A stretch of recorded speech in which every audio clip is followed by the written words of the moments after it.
Assalamualaikum warahmatullahi wabarakatuh. Anak-anakku yang tercinta, kita kembali berjumpa lagi walau dalam keadaan virtual. Kita melanjutkan pelajaran Nahwu Shorof, yang mana kemarin kita sudah mempelajari bagaimana membentuk sebuah kalimah atau sebuah kata-kata atau sebuah kalam, redaksi bahasa yang modelnya model mubtada khobar. Kita melanjutkan karena kemarin kita sudah mempelajari mubtada khobar. Anak-anakku sekalian, anak kelas 11 yang Anadatul Muslimin Undan Kidul, kita sudah mempelajari tentang bagaimana cara-cara membuat susunan kata-kata yang bentuknya mubtada khobar. Dan perlu kita ketahui bahwa mubtada di situ adalah merupakan sebuah isim yang di awal kalimat, yang posisi ke'irabannya ini harus menjadi i'rab rafa. Dan juga posisi mubtada di situ karena dikala ada di sebuah kalimat isim yang ada di awal kalimat harus dijadikan mubtada. Dan mubtada di situ pasti membutuhkan khobar. Dan khobar letaknya harus, posisinya harus ada di setelahnya mubtada. Ini adalah hukum awal. Akan tetapi karena ilmu nahwu ini adalah sebuah bentuk kaidah, sebuah kaidah ini adalah rumus, maka setiap kaidah pasti ada pengecualian sebagaimana kaidah-kaidah yang ada, yaitu kullu qaidatun mustasnayat. Setiap ada kaidah pasti ada pengecualian.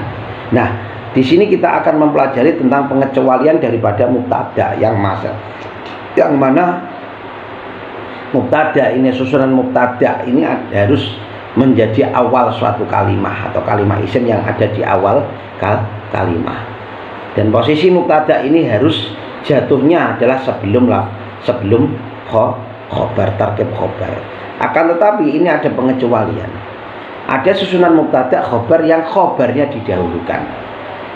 Ini ada jikalau memang susunan kata-kata tersebut isimnya dimasuki huruf jar dan juga berposisi sebagai dzaraf. Jadi jikalau ada susunan kata-kata jar majrur dan dzaraf madruf, maka bukan lagi menjadi susunan mubtada khobar, akan tapi khobar mubtada, alias menjadi berposisi sebagai khobar muqaddam atau khobar yang didahulukan mubtada. Sampai baca di buku tersebut. Selanjutnya rumus mubtada yang i'rabnya ini adalah i'rab rafa. Ini pastinya, artinya kaidahnya seperti itu. Jadi isim yang berposisi sebagai mubtada ini harus ke'irabannya ini harus i'rab rafa atau dibaca dhammah. Sebagaimana contoh Zaidun qaimun atau Allahu sami'un basirun. Allahu sami'un basirun. Nah, ini karena posisi mubtada tersebut ini harus dijadikan rafa. Ini adalah merupakan sebuah kaidah. Nah, bagaimana seandainya adanya mubtada atau khobar yang di situ berposisi sebagai rafi, yang i'rabnya adalah i'rab rafa, apakah juga bisa berubah menjadi i'rab nasab? Jawabnya adalah bisa, jikalau dengan syarat adanya amil yang masuk, ya adalah amil di situ adalah sebuah kata-kata atau huruf atau kalimah yang menjadi alat untuk merusak daripada i'rab rafa'nya mubtada dan juga khobar. Dan alat-alat yang bisa merusak ke'iraban mubtada dan khobar di situ dinamakan amil nawasih. Amil itu dari kata-kata amala. Kalau amilun berarti isim fa'il, sesuatu yang beramal. Nah, sesuatu yang beramal apa? Menasabkan isim yang berposisi sebagai mubtada. Sebagaimana contoh Allahu, susunan kata-kata Allahu basirun, sampai buka halaman ke-14 itu dalam bab kedua, yaitu amal nawasih, yang mempengaruhi posisi i'rabnya mubtada. Lafal Allahu innallaha sami'un basirun.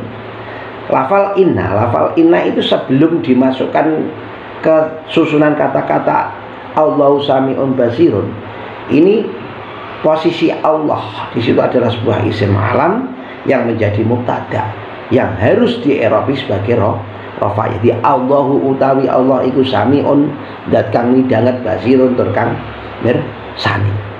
Karena di situ masuk lafal inna sebagai amil nawasih yang bisa merusak ke'irafan daripada mubtada, maka di situ mempunyai pengamalan, mempunyai rumus sendiri. Jikalau ada susunan mubtada khobar kok dimasuki inna dan teman-temannya, di situ ada inna, ana, ka'ana, lakina, laita, terus apa lakina kalau nggak salah ya ka'ana. Nah, ka'ana berarti laita, terus ka'ana itu termasuk contoh-contoh teman-teman daripada inna dan juga la. La di situ aksinya sama posisinya dengan inna yang mempunyai pengamalan sebuah kalimat isim yang menjadi mubtada karena kemasukan inna wa akhwatuha tadi, maka posisi mubtada tersebut tidak lagi menjadi rofa, akan tetapi menjadi nasab sebagaimana rumusnya tansibul isma wa tarfaul khobar, yaitu menasabkan isim yang menjadi mubtada dan merafakkan khobar. Jadi lafal Allahu sami'un basirun karena kemasukan inna berarti innallaha, bukan innallahu tapi innallaha. Lafal Allahu di situ yang menjadi mubtada dimasuki inna. Atau wa asyhadu anna Muhammadan, bukan wa asyhadu anna Muhammadun, bukan wa asyhadu anna Muhammadan. Lafal Muhammadun di situ yang kemasukan anna, Muhammadun di situ dhammahnya diganti menjadi nasab dan sebagainya. Kalian baca sendiri. Terus ada juga yang modelnya kana rombongannya kana dan wa akhwatuha dan teman-temannya kana. Karena di situ mempunyai teman kana yakunu kun kainun laisa. Ada juga nikma laisa, ada bisa. Nah, itu udah. Kana yakunu kun kainun laisa. Di situ berbeda, yaitu posisinya kebalikan daripada inna wa akhwatiha. Kalau inna wa akhwatuha ini posisinya dia menasabkan daripada isim, dan merafakkan khobarnya isim. Tapi karena lafal kana ini bukan menasabkan isim, tapi malah merafakkan isim dan menasabkan khobarnya isim. Sebagaimana contoh Allah, misalnya contoh Allahu sami'un basirun. Lafal Allahu sami'un basirun kalau dimasuki inna, ini kan innallaha sami'un basirun. Lafal Allahu karena ini dimasuki sebelum dimasuki inna atau kana. Allahu sami'un basirun. Kalau dimasuki kana, kalau dimasuki inna menjadi innallaha sami'un basirun. Tapi kalau dimasuki kana berbeda lagi. Karena mempunyai pengamalan yaitu merafakkan atau mendomahkan daripada sebuah isim, yaitu isimnya di situ adalah lafal Allah. Jadi wa kana Allahu. Jadi lafal Allahu tetap menjadi rafa. Sami'an yang menjadi khobarnya lafal Allah yang ini dinasabkan, akhirnya menjadi wa kana Allahu sami'an basiran. Diingat, ini perabot inna wa akhwatuha dan kana wa akhwatuha. Terus ada lagi modelnya laisa. Lafal laisa ini juga sama, merofakkan mubtada menjadi isimnya laisa dan menasabkan khobar menjadi khobarnya laisa. Alaisallahu bi'azizin ikon. Lafal Allahu di situ porsinya sebagaimana isim yang semula, yaitu bentuknya menjadi i'rabnya rofa. Terus nikma, kalau nikma ini berbeda pengamalannya, di samping ada laisa. Kalau laisa ini pengamalnya sebagaimana kana wa akhwatuha. Tapi kalau nikma ini, kalau nikma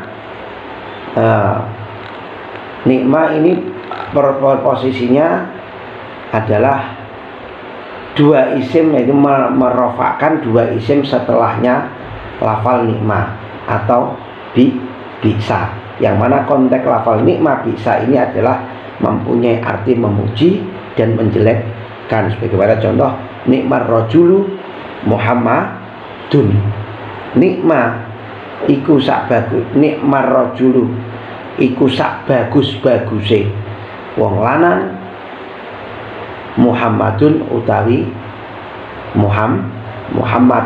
Jadi Muhammadun di situ sebagai isim yang berposisi sebagai dhammah, ar-rajul di situ sebagai khobar karena adanya nikmah. Jadi merofakkan, kedua-duanya dirafakkan. Begitupun juga dalam konteks bisa. Itulah pelajaran kita yang kedua, yaitu tentang bagaimana status isim yang bisa berubah menjadi i'rab nasab kalau adanya aminah fasih yang masuk. Nah, setelah itu kita sudah mempelajari bagaimana kita membuat susunan kalimah mubtada khobar, baik mubtada khobar asli dan juga mubtada yang di awal, yang menjadi awal sebuah kalimat, dan mubtada yang diakhirkan atau mubtada muakhir atau khobar muqaddam. Itu juga kita sudah mempelajari tentang bagaimana pengamalan inna wa akhwatuha yang mempunyai posisi merusak daripada ke'irafan atau keharokatan daripada susunan mubtada khobar yang semula menjadi rafa. Kita akan mempelajari jenis-jenis daripada kalimah isim. Kita teruskan besok lagi, yang semoga saja apa yang saya sampaikan bisa memberikan sebuah kefahaman. Jikalau mungkin masih ada kurang paham, bisa jepri langsung atau bertanya langsung kepada saya. Akhirul kalam, wassalamualaikum warahmatullahi wabarakatuh.